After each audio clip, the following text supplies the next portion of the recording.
नमस्कार, मी मंदाकिनी सपकाळ. कबीरायनमध्ये आपलं स्वागत. आपल्यासोबती खूप वेगवेगळ्या प्रकारची माणसे राहत असतात. त्यातील काही माणसे खूप रागीट असतात, काही शांत असतात, काही प्रेमळ असतात, काही चिडखोर असतात, काही खूप शूरवीर असतात, तर काही देवाचे नामस्मरण करणारे असतात. म्हणून संत कबीर म्हणतात, सारा सुरा बहु मिले, घाईल मिले न कोई, घाईल को घाईल मिले, तो राम भगती दीड होई. मराठी दोहा. शूरवीर तिरंदाज खूप भेटले, भेटला ना जखमी, जखमीला जखमी भेटता, राम भक्ती दृढ होई. आपल्या सभोवती जी माणसे राहत असतात त्यातील काही शूरवीर असतात, युद्धामध्ये आपलं धाडस दाखवत असतात.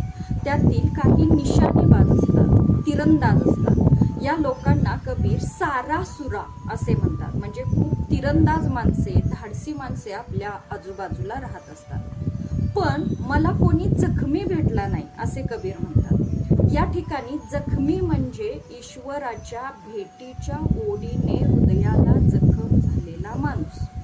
असा माणूस भेटणे खूप विरळ आहे. आणि अशी दोन माणसे जर एकत्र आली, ज्यांना हृदयात ईश्वराप्रती खूप प्रेम आहे, अशी माणसे जर एकत्र आली तर रामभक्ती जास्तच दृढ होईल आणि रामभक्तीचा मार्ग सोपा व सुखकर होईल.